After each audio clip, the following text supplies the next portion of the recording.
Car parking के बारे में महाराष्ट्र में लीगल पोजीशन काफी क्लियर है। Maharashtra cooperative societies act, cooperative society bylaws, MOFA Maharashtra ownership of flats act, development control regulations, ये सारे एक्ट्स, लॉज और सुप्रीम कोर्ट और हाई कोर्ट के काफी सारे जजमेंट से लीगल पोजीशन काफी क्लियर है कि बिल्डर या प्रोमोटर जो है वो अपने अपार्टमेंट या बिल्डिंग का car parking area individual flat purchasers को बेच नहीं सकता। कार पार्किंग, टेरेस, ये सारे एरियाज जो होते हैं वो कॉमन एरियाज के डेफिनेशन में आ जाते हैं, इसलिए बिल्डर उसको बेच नहीं सकता। अगर कोई कह रहा है कि एग्रीमेंट में उन्होंने ऐसा कुछ एक क्लॉज डाला था या एक अलग से अलॉटमेंट लेटर देके उनको वो कार पार्किंग उन्होंने परचेस किया है, तब भी ऐसा क्लॉज जो है उसका लीगल वैलिडिटी कुछ भी नहीं है।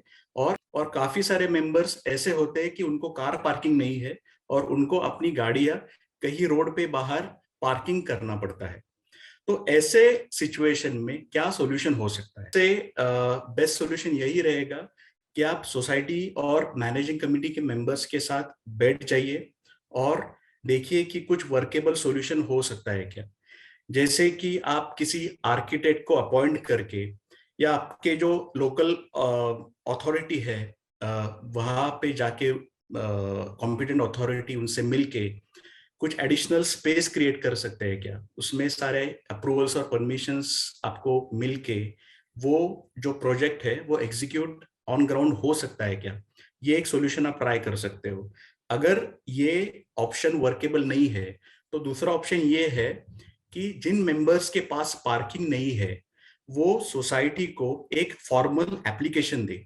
ये नहीं कि वो अपने सोसाइटी के व्हाट्सएप ग्रुप्स में डिस्कशन करे या झगड़े करे या एक दूसरे के ऊपर ब्लेम गेम करे, मगर एक फॉर्मल एप्लीकेशन आप दे दीजिए कि आपका फ्लैट नंबर ये है और आपके पास इतनी सारी गाड़ियां हैं, जैसे कि फोर व्हीलर्स इतनी है, टू व्हीलर्स इतनी है और आपको पार्किंग चाहिए।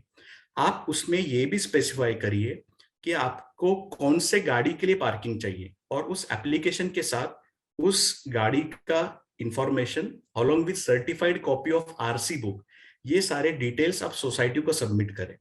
ये सारा डेटा जब सोसाइटी के पास आ जाएगा तो सोसाइटी को क्या करना है, सोसाइटी को अपने जनरल बॉडी मीटिंग में ये मुद्दा उठाना है और सारे मेंबर्स के साथ डिस्कशन करना है कि हमारे टोटल मेंबर्स कितने हैं, हमारे पास टोटल अवेलेबल स्पेस कितना है और कैसे हम सारे मेंबर्स को एटलीस्ट एक पार्किंग देके सबका एक जो प्रॉब्लम है वो रिजॉल्व कर सकते हैं।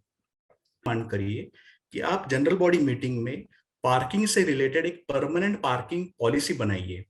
तो जनरल बॉडी मीटिंग में सोसाइटी को क्या करना है, उनको एक्सपर्ट्स के साथ, जो लीगल एक्सपर्ट्स हो सकते हैं या आर्किटेक्ट्स हो सकते हैं, इन सारे एक्सपर्ट्स को इकट्ठा लेके या जो और भी एडिशनल मेंबर्स है जो इन इश्यूज में जानकारी रखते हैं उनको भी आप इन्वॉल्व करिए और सबने मिलके एक पार्किंग का पॉलिसी फ्रेम करिए और उसमें डिटेल रूल्स एंड रेगुलेशंस बनाइए कि हमारे पास इतना स्पेस है और इतनी गाड़ियां हैं, तो हमें वो कैसे वो सबको अकोमोडेट हम कर सकते हैं। अगर स्पेस कम है और गाड़ियां ज्यादा है तो एक तरीका ये हो सकता है कि आप रोटेशनल बेसिस पे कार का पार्किंग अलॉट कर सकते हो। जैसे कि कुछ मेंबर्स को आपने एक साल में कार पार्किंग दे दिया, एक साल में या 6 महीने में जो भी है, या रिमेनिंग मेंबर्स को आपने उसके बाद पार्किंग अलॉट किए। दूसरा तरीका ये हो सकता है कि आप लॉटरी सिस्टम से कार पार्किंग अलॉट कर सकते हो। जिनके नाम भी लॉटरी सिस्टम में निकल के आए उनको आपने कार पार्किंग दे दिया, अगले साल फिर से आपने वही प्रोसीजर दोहराया। तो ये तो आप जनरल बॉडी मीटिंग में ऐसी भी आप पॉलिसी बना सकते हो कि हर मेंबर से एनुअली इतने पार्किंग चार्जेस आप ले लोगे।